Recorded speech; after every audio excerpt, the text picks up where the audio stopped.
Bharat Ratna doctor Bhimrao Ambedkar ಅವರಿಗೆ ಕೋಟಿ ಕೋಟಿ ನಮನ. ಇವರ ಜೀವನವನ್ನು ಆಧರಿಸಿ ಈ ಧಾರಾವಾಹಿಯನ್ನು ನಿರ್ಮಿಸಲಾಗಿದೆ.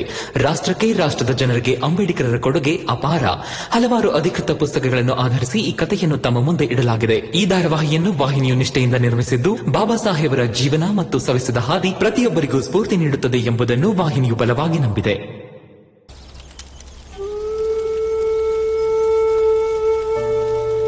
ಬಂದ್ಯಾ ಭೀಮಾ? ನೋಡು, ನಿಂಗೋಸ್ಕರನೇ ಹಾಲು ಬಿಸಿಗಿಟ್ಟಿದ್ದೀನಿ. ರಮಾ, ನೀನು ಸ್ವಲ್ಪ ಚಹಾ ಕುಡಿ.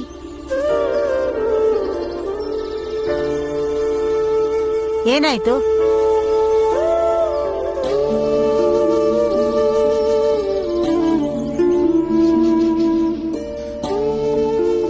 ಬೇಜಾರ್ ಮಾಡ್ಕೋಬೇಡ ಭೀಮಾ, ನಿಧಾನಕ್ಕೆ ಎಲ್ಲ ಸರಿ ಹೋಗುತ್ತೆ. ಇವತ್ತವ್ರು ಚಹಾ ಕುಡಿದ್ರಲ್ಲ, ನಾಳೆ ರಾಮ್ಜಿ ಅಣ್ಣನೇ ನಿಮ್ಮನ್ನ ಕರ್ಕೊಂಡು ಹೋಗ್ತಾರೆ. ಹಾಗಾಗಲ್ಲ ಅಮ್ಮ. ನಾಳೆಯಿಂದ ನಾವು ಚಹಾ ತರೋದ್ ಬೇಡ ಅಂದ್ರು, ಜೊತೆಗ್ ನಾವಿಬ್ರು ಆ ಮನೆಗ್ ಬರೋದು ಬೇಡ ಅಂದ್ರು. ಅಪ್ಪನ್ ಬಿಟ್ಟು ನನ್ ಬದುಕಿರಕ್ಕೆ ಸಾಧ್ಯನೇ ಇಲ್ಲ. ಹಿಂದೇನು ನಮ್ಮಿಬ್ರು ಮಧ್ಯೆ ಭಿನ್ನಾಭಿಪ್ರಾಯ ಬರ್ತಿತ್ತು, ಆದ್ರೆ ಅದು ಆ ವಿಷಯಕ್ಕೆ ಸೀಮಿತ ಆಗಿತ್ತು. ಆದ್ರೆ ಈ ಸಲ ಅಂತೂ ನಾವಿಬ್ರೇ ದೂರ ಆಗಿದ್ದೀವಿ. ರಾಮ್ಜಿ ಅಣ್ಣ ಹೀಗೆಲ್ಲ ಮಾತಾಡ್ತಾರೆ ಅಂತ ನಾನು ಅನ್ಕೊಂಡೇ ಇರ್ಲಿಲ್ಲ. ಇಷ್ಟೆಲ್ಲ ಮಾತಾಡ್ತಿದ್ದಾರೆ ಅಂದ್ಮೇಲೆ ಅವ್ರಿಗೆ ನೋವಾಗಿದೆ ಅಂತಾನೆ ಅರ್ಥ. ಒಂದ್ ಕೆಲ್ಸ ಮಾಡು ಭೀಮಾ, ಈಗಿಂದೀಗ್ಲೇ ರಮ್ಮನ್ ಜೊತೆ ಹೋಗಿ ಕ್ಷಮಾಪಣೆ ಕೇಳು. ಅವ್ರು ಹೇಗ್ ಹೇಳ್ತಾರೋ ಹಾಗೆ ಮಾಡು. ಅವ್ರಿಗೆ ಹೇಳು ನೀನ್ ಓದಕ್ ಹೋಗ್ತೀನಿ ಅಂತ. ರಮಾ ಮತ್ತೆ ಚಪ್ಪಲಿ ಅಂಗಡಿ ಎಲ್ಲ ತೆಗೀಲಿ. ಓದೋದ್ರ ಜೊತೆಗೆ ಅಲ್ಪ ಸ್ವಲ್ಪ ಕೆಲಸ ಮಾಡ್ಕೋ. ಸ್ವಲ್ಪ ಜಾಸ್ತಿ ಸಮಯ ಹಿಡಿಸಬಹುದು, ಆದ್ರೆ ದುಡ್ಡಂತೂ ಹೊಂದಿಸ್ಕೋಬಹುದಾ? ನೀವಿಬ್ರು ಅಪ್ಪ ಮಗ ಚೆನ್ನಾಗಿರ್ಬಹುದು, ಎಲ್ಲ ಸರಿ ಹೋಗುತ್ತೆ. ಯಾಕಂದ್ರೆ ಕೋಪ ಮಾಡ್ಕೋತಾ ಇಬ್ರು ವ್ಯಕ್ತಿಗಳ ಮಧ್ಯೆ ಕೊನೆಯಲ್ಲಿ ಸಂಬಂಧನೇ ಹಾಳಾಗುತ್ತೆ. ಹೌದು, ಶಾಂತಮ್ಮ ಸರಿಯಾಗಿ ಹೇಳ್ತಿದ್ದಾರೆ. ಅಂದ್ರೆ ಏನು?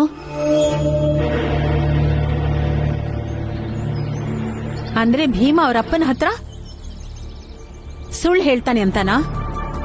ಓದ್ತೀನಿ ಅಂತ ಹೇಳ್ತಾನಷ್ಟೇ, ಆದ್ರೆ ಇವನ್ ಗಮನ ಎಲ್ಲ ದುಡ್ಡಿನ ಮೇಲ್ ಮಾತ್ರ ಇರುತ್ತೆ. ಜೀಜಾಬಾಯ್, ಎತ್ಕಟ್ಬೇಡ. ಅಪ್ಪ ಮಗನ ಬಗ್ಗೆ ತಂದಿಡೋದ್ರಿಂದ ನಿನ್ಗೇನ್ ಸಿಕ್ಕತ್ತೆ ಹೇಳೋ?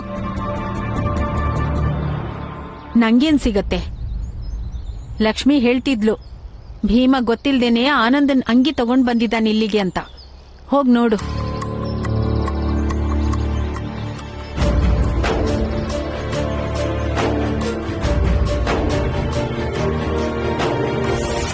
ಅದು ಎಷ್ಟೋ ದಿನದಿಂದ ಒಂದ್ ವಿಷಯ ಮನ್ಸಲ್ಲಿ ಓಡ್ತಿದೆ. ನಾಳೆ ದಿನ ನಿಂಗ್ ತಪ್ಪಿನ ಅರಿವಾಗಿ, ಭೀಮಾ ನೀನ್ ಅಷ್ಟೆಲ್ಲ ಓದಾದ್ಮೇಲೆ ಅದ್ರಿಂದ ನಿನಗೆ ಯಾವ ಕೆಲಸ ಸಿಗ್ಬೋದು? ಮಣ್ಣು ಹೊರೋ ಕೆಲ್ಸನೇ ತಾನೆ. ಅದನ್ನೇ ಈ ಓದ್ದೇ ಇರೋ ರಮಾನೂ ಮಾಡ್ತಿದ್ಲು.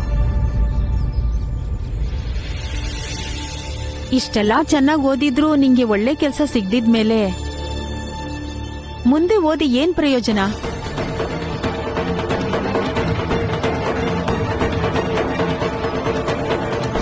ಇವ್ರ ಬುತ್ತಿಲಿ ಏನೂ ಇಲ್ಲ.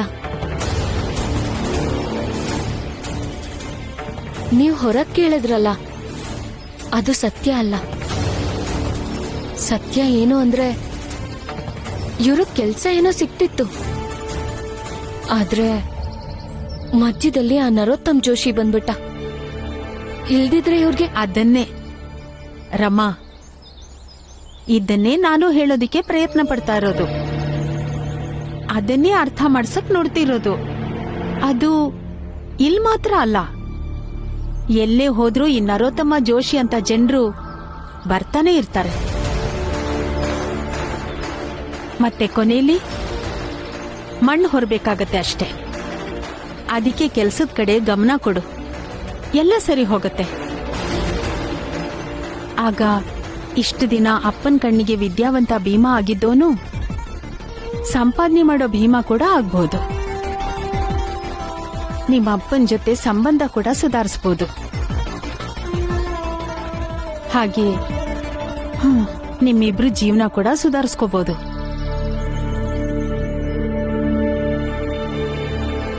ನಿಮ್ಮೊಳ್ಳೇದಕ್ಕೆ ಇಷ್ಟೆಲ್ಲ ಹೇಳ್ತಿರೋದು, ಉಳಿದಿದ್ ನಿಮಗ್ ಬಿಟ್ಟಿದ್ದು.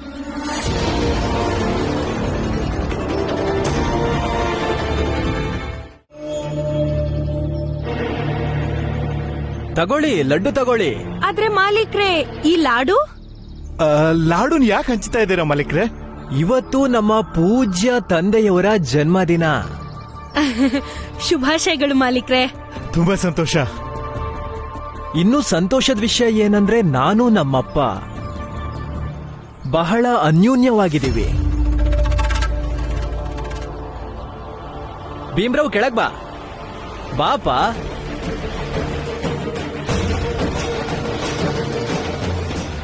ಅದು ಸರಿನೇ.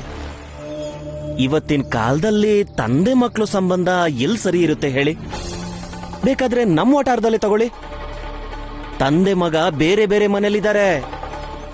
ನಂಜುಂಡಣ್ಣ, ನೀವು ಯಾವಾಗ್ಲೂ ಯಾಕೆ ನಮ್ ಕುಟುಂಬದ ಮೇಲೆ ಕಣ್ಣಿಟ್ಟಿರ್ತೀರಾ? ಹಾ, ಈಗ ನೆನ್ಪಾಯ್ತು ನೋಡಿ. ರಾಮ್ಜಿ,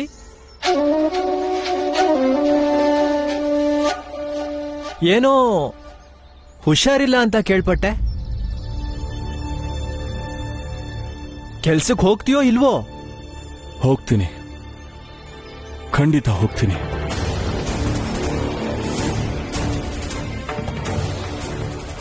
ಮತ್ ನಾನು ಇದನ್ನು ಸಾಬೀತ್ ಮಾಡಬೇಕಾಗಿದೆ. ಅಂದ್ರೆ ನನಗೆಷ್ಟೇ ವಯಸ್ಸಾದ್ರೂ, ಅದೆಷ್ಟೇ ಕಷ್ಟ ಬಂದ್ರೂ ಕೂಡ ನನ್ನ ಸಂಸಾರನ ಕಾಪಾಡ್ಕೊಳ್ಳೋ ಶಕ್ತಿ ನನಗಿದೆ. ಹಾಗೇನೆ ಇದನ್ನು ಸಾಬೀತ್ ಮಾಡಬೇಕಾಗಿದೆ. ಈ ರಾಮ್ಜಿ ಸಕ್ಪಾಲ್ ಯಾವತ್ತೂ ಮಾತಲ್ ಗುಂಡು ಹಾರಿಸಲ್ಲ.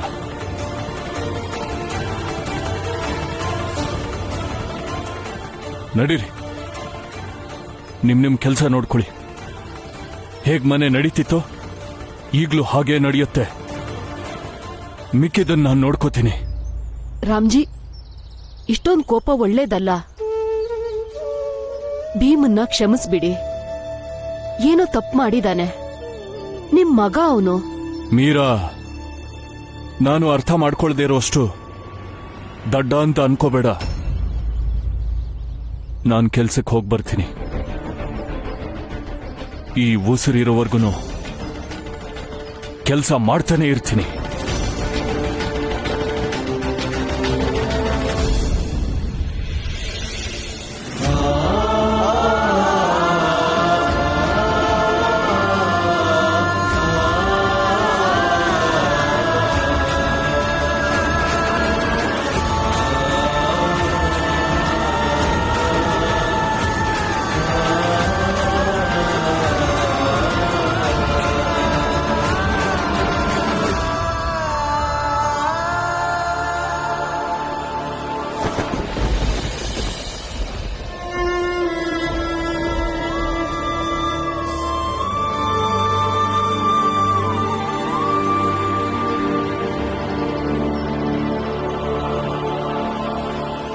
ನೀನ್ ಅಷ್ಟೆಲ್ಲ ಓದಾದ್ಮೇಲೆ ಅದ್ರಿಂದ ನಿನಗೆ ಯಾವ ಕೆಲಸ ಸಿಗ್ಬೋದು? ಮಣ್ಣು ಹೊರೋ ಕೆಲಸನೇ ತಾನೆ. ಅದನ್ನೇ ಈ ಓದ್ದೇ ಇರೋ ರಮಾನೂ ಮಾಡ್ತಿದ್ಲು. ಇಷ್ಟೆಲ್ಲ ಚೆನ್ನಾಗಿ ಓದಿದ್ರು ನಿಂಗೆ ಒಳ್ಳೆ ಕೆಲಸ ಸಿಗ್ದಿದ್ಮೇಲೆ ಮುಂದೆ ಓದಿ ಏನ್ ಪ್ರಯೋಜನ?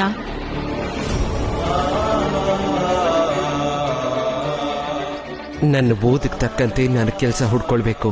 ಈ ಮೂಲಕ ಓದೋದ್ರಿಂದ ಏನೂ ಪ್ರಯೋಜನ ಇಲ್ಲ ಅನ್ನೋ ಮನಸ್ಥಿತಿನ ದೂರ ಮಾಡ್ತೀನಿ.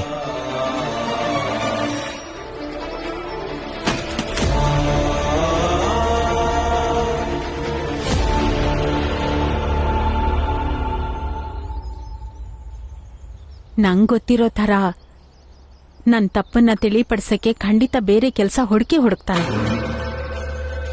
ಅವನು ಹೋಗೋ ಜಾಗದಲ್ಲೆಲ್ಲ ನೀವ್ ಅಡ್ಡ ಹಾಕ್ಲೇಬೇಕಾಗತ್ತೆ. ಇದ್ರಿಂದ ಅವನ ಆತ್ಮವಿಶ್ವಾಸ ಮುರಿದು ಓದೋದ್ರಿಂದ ಪ್ರಯೋಜನ ಇಲ್ಲ ಅಂತ ಮೂಡಿಸ್ಬೇಕು.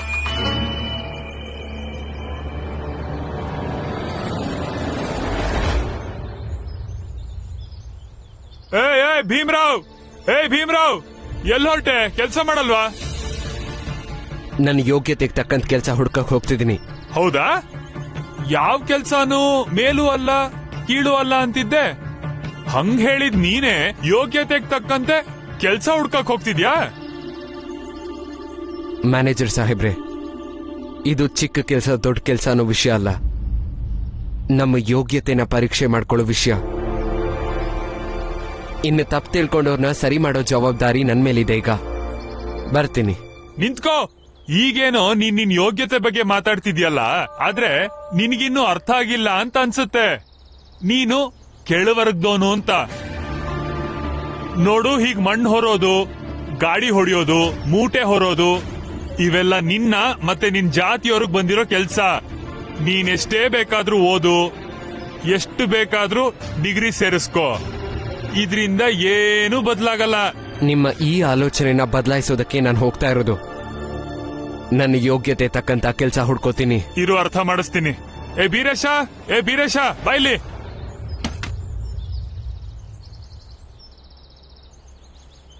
ಭೀಮ್ರಾವ್, ಇವನು ಬೀರೇಶ ಅಂತ.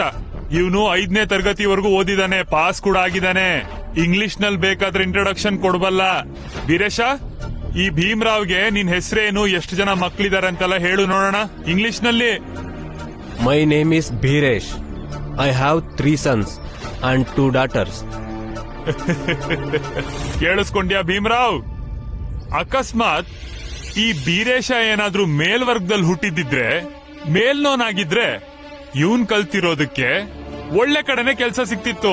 ಪೊಲೀಸ್ ಕೆಲ್ಸಕ್ಕೋ ಸೇನೆಗೋ ಸೇರ್ತಿದ್ದ.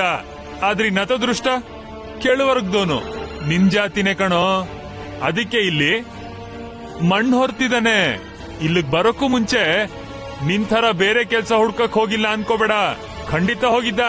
ಬೀರೇಶ, ಭೀಮ್ರಾವ್ಗೆ ನಿನ್ ಕತೆ ಹೇಳು, ತಿಳ್ಕೊಳ್ಳಿ. ಹಾ ಸಾಹೇಬ್ರೆ, ಹೆಂಗೋ ಕಷ್ಟಪಟ್ಟು 5ನೇ ತರಗತಿ ತನಕ ಓದ್ದೆ. ಅದಾದ್ಮೇಲೆ ಮೇಲ್ನೋರು ನನ್ನನ್ನ ಮುಂದೆ ಓದಕ್ಕೆ ಬಿಡ್ಲಿಲ್ಲ. ಓದ್ ನಿಲ್ಲಿಸ್ಬೇಕಾಯ್ತು.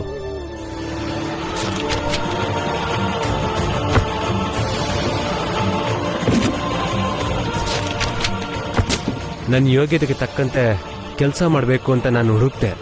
ಆದ್ರೆ ಜಾತಿ ಹೆಸರಲ್ಲಿ ಯಾರು ಕೆಲಸನೇ ಕೊಡ್ಲಿಲ್ಲ ನಂಗೆ. ನನಗೆ ಹೆಂಡತಿ ಮಕ್ಳಿದಾರೆ. ನಾನ್ ದುಡಿಲಿಲ್ಲ ಅಂದ್ರೆ ಹೆಂಡತಿ ಮಕ್ಕಳೆಲ್ಲ ಸ್ಮಶಾನ ಸೇರ್ತಿದ್ರು. ಮತ್ತೆ ಇಂಗ್ಲಿಷ್ ಮಾತಾಡಿ ಏನ್ ಪ್ರಯೋಜನ ಹೇಳಿ? ಸಾಕ್ ಬೀರೇಶ, ಹೋಗ್ ಕೆಲ್ಸ ನೋಡ್ಕೋ, ಮಾಡಕ್ ತುಂಬಾ ಇದೆ. ಕೇಳಿಸ್ಕೊಂಡ್ಯಾ ಭೀಮ್ರಾವ್? ಇನ್ನಾದ್ರೂ ಯೋಚನೆ ಮಾಡು. ನಿನ್ನ ಓದ್ಗೆ ನಿನ್ನ ಡಿಗ್ರಿನ ತೆಪ್ಪಗ್ ಎಸ್ದು ಇಲ್ಲಿ ಮಣ್ಣು ಹೊತ್ತು 2 ಕಾಸು ಸಂಪಾದನೆ ಮಾಡಿ ಮನೆಯವ್ರಿಗೆ 2 ಹೊತ್ತು ಗಂಜಿ ಹೇಗ್ ಹಾಕೋದು ಅನ್ನೋದನ್ನ ಮೊದ್ಲು ನೀನು ಹುಡುಕೋ. ಯೋಚನೆ ಮಾಡು. ನಿನ್ನ ಬದುಕು ನಿನಗ್ ಬಿಟ್ಟಿದ್ದು.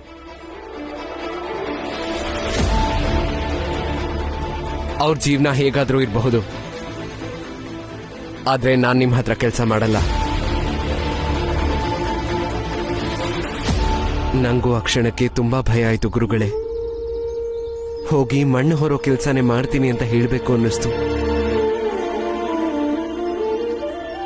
ತುಂಬಾ ಕಷ್ಟಪಟ್ಟು ಬೇಡ ಅಂತ ಹೇಳ್ಬಂದೆ. ಆದ್ರೆ ಈಗ ನನಗ ಅನುಮಾನ ಇನ್ನೂ ಹೆಚ್ಚಾಗಿದೆ. ನಮ್ಮ ಜಾತಿ ಜನರು ನಿಜವಾಗ್ಲೂ ಓದು ಬರಹ ಕಲ್ತ ಮೇಲೂ ಕೂಲಿ ಕೆಲಸ ಮಾಡೋದಕ್ಕೆ ಲಾಯಕ್ಕ.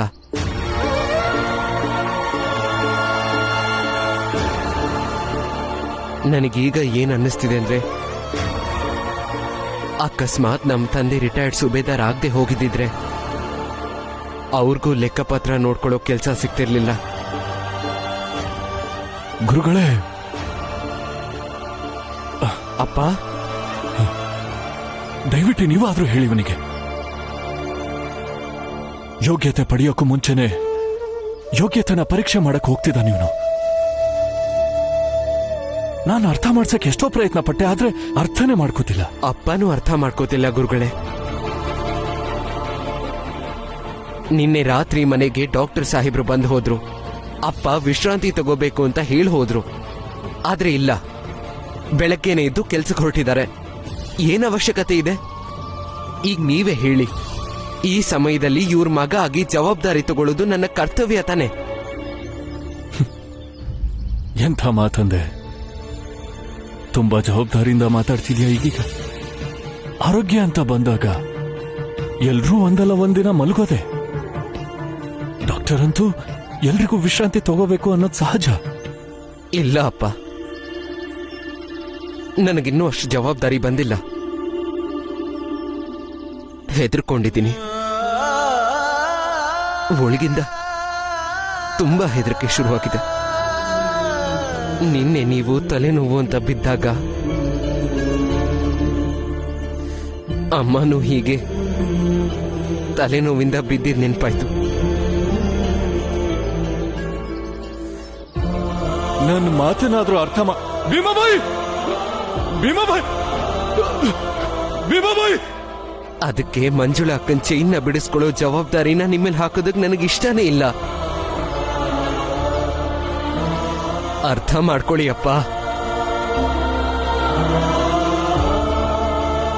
ನಿಮಗೇನಾದ್ರೂ ಹೆಚ್ಚು ಕಮ್ಮಿ ಆದ್ರೆ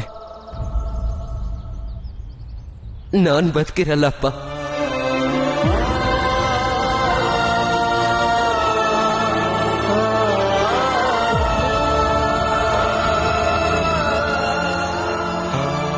ಅಪ್ಪ, ನೀವ್ ನನ್ನ ನಿಮಗ್ ಸಹಾಯ ಮಾಡೋದ್ರಿಂದ ತಡಿಬಹುದು, ಆದ್ರೆ ನಿಮ್ಮನ್ ಚೆನ್ನಾಗಿ ನೋಡ್ಕೊಳ್ಳೋದ್ರಲ್ಲಿ ನನ್ನ ತಡಿಯಕ್ಕಾಗಲ್ಲ. ಅಂತೂ ನನ್ ಮಾತು ಕೇಳಲ್ಲ ಅಂತಿದ್ಯಾ? ಗುರುಗಳೇ, ನನ್ ಮಗ ನನ್ನ ಮಾತು ಕೇಳಲ್ಲ ಅಂತ ನಾನ್ ಕನ್ಸಲ್ಲೂ ಅನ್ಕೊಂಡಿರ್ಲಿಲ್ಲ. ದಯವಿಟ್ಟು ಹೇಳಿ ಗುರುಗಳೇ, ನಾನ್ ಇವ್ರ ಮಾತನ್ನ ಕೇಳೋದಿಲ್ಲ ಅಂತ ಹೇಳ್ತಾ ಇಲ್ಲ. ದಾರಿ ಹುಡ್ಕೋದ್ರಲ್ಲಿ ದಾರಿ ತಪ್ಪೋಗಿದ್ದೀನಿ ನಾನಷ್ಟೇ. ನಮ್ ವಿಚಾರ, ನಮ್ ಯೋಚನೆ ಇವೆರಡರ ಮಧ್ಯೆ ಸಾಮರಸ್ಯ ಮೂಡದೆ ಇದ್ರೆ ಹೀಗಾಗೋದ್ ಸಹಜ. ಹಾಗಂದ್ ಮಾತ್ರಕ್ಕೆ ನಾವು ಅವಮಾನ ಮಾಡ್ತೀವಿ ಅಂತಲ್ಲ ಗುರುಗಳೇ. ನನ್ನ ದಾರಿ ನಾನು ಹುಡುಕ್ತಾ ಇದ್ದೀನಷ್ಟೇ. ನಾನ್ ನಮ್ಮಪ್ಪನ ಮಾತನ್ನ ಕೇಳ್ತಾ ಇಲ್ಲ ಅನ್ನೋ ಮಾತ್ರಕ್ಕೆ ನಾನು ಅವ್ರಿಗೆ ಅವಮಾನ ಮಾಡ್ತಾ ಇದ್ದೀನಿ ಅಂತಲ್ಲ. ಅನ್ಕೊಂಡಿರೋದನ್ನ ಕಷ್ಟಪಟ್ಟು ಸಾಧಿಸಕ್ ನೋಡ್ತಿದ್ದೀನಿ ಅಂತ.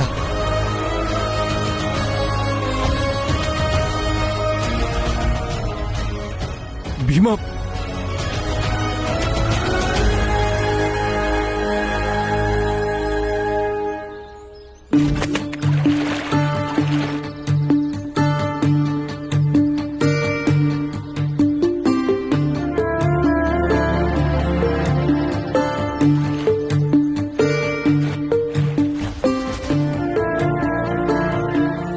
ಅಲ್ಲರಮ್ಮ, ಆವಾಗ್ಲಿಂದ ಏನ್ ಅಷ್ಟೊಂದು ಒಗಿತಾ ಕೂತಿದ್ಯಾ?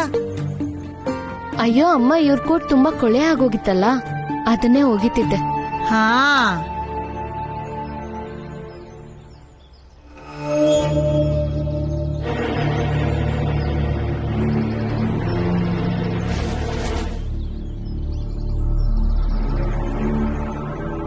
ಅತ್ತೆ, ಇವತ್ ಹೊಟ್ಟೆ ತುಂಬಾ ಊಟ ಮಾಡಿದ್ವಿ ಅಲ್ಲ?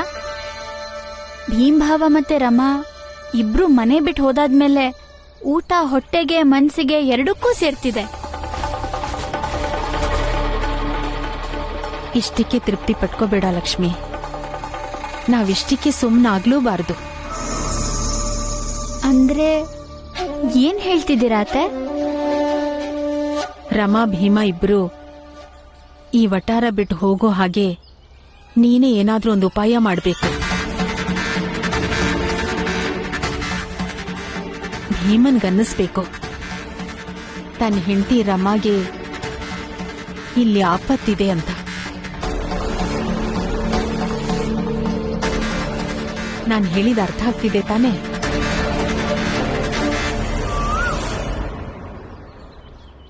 ಅರ್ಥ ಆಯ್ತು ಅತ್ತೆ. ಈಗ ನೋಡಿ ಏನ್ ಮಾಡ್ತೀನಿ. ಸರ್, ನಾನು ಕಾಲೇಜಲ್ಲಿ ಓದ್ತಿದ್ದೀನಿ. ಹಾಗೆ ಕೆಲಸ ಮಾಡ್ಕೊಂಡು ಮನೆಗೆ ಸ್ವಲ್ಪ ಸಹಾಯ ಮಾಡ್ಬೇಕು ಅನ್ನೋದು ನನ್ನ ಮುಖ್ಯ ಉದ್ದೇಶ ಆಗಿದೆ. ನಿನ್ನ ಅರ್ಹತೆ ನೋಡಿದ್ರೆ ನಿನ್ನಿಲ್ಲಿ ಮ್ಯಾನೇಜರ್ ಮಾಡ್ಬೇಕು ಅನಿಸ್ತಿದೆ. ಈಗ ಹೇಳು, ತಿಂಗಳಿಗೆ ಎಷ್ಟು ಸಂಬಳ ನಿರೀಕ್ಷೆ ಮಾಡ್ತಾ ಇದೀಯಾ? ಸರ್, ಅದನ್ನ ನೀವೇ ನಿರ್ಧಾರ ಮಾಡಬೇಕು. ಒಬ್ಬ ಕೆಳವರ್ಗದ ವ್ಯಕ್ತಿಗೆ ಎಷ್ಟು ಸಂಬಳ ಕೊಡಬೇಕು ಅಂತ ನೀವೇ ನಿರ್ಧಾರ ಮಾಡಿ. ನಾವ್ ಏನ್ ಯೋಚನೆ ಮಾಡ್ಬೇಕು ಅಂತಂದ್ರೆ ಒಬ್ಬ ಅಸ್ಪೃಶ್ಯ ಮ್ಯಾನೇಜರ್ ಮಾತ್ನ ಕೆಲ್ಸದವ್ರು ಕೇಳ್ತಾರ ಅಂತ. ಅದಕ್ಕೆ ಹೇಳ್ತಿರೋದು, ನೀನ್ ಎಲ್ಲೇ ಕೆಲ್ಸಕ್ಕೆ ಹೋದ್ರು ನಿನ್ ಜಾತಿ ಯಾವುದು ಅಂತ ಹೇಳು, ಆಮೇಲೆ ಓದಿರೋದು ಕಲ್ತಿರೋದ್ನೆಲ್ಲ ಬೊಗಳುವೆ ಅಂತೆ. ಯಾಕಂದ್ರೆ ಎದುರುಗಡೆ ಕೂತಿರೋದು ಯಾರು ಅಂತ ಗೊತ್ತಾಗಲ್ಲ ನೋಡಿ. ನೀವ್ ಇವನಿಗೆ ಏನ್ ಕೆಲ್ಸ ಕೊಡ್ಬೋದು ಅಂತ. ಏನ್ ಸರ್?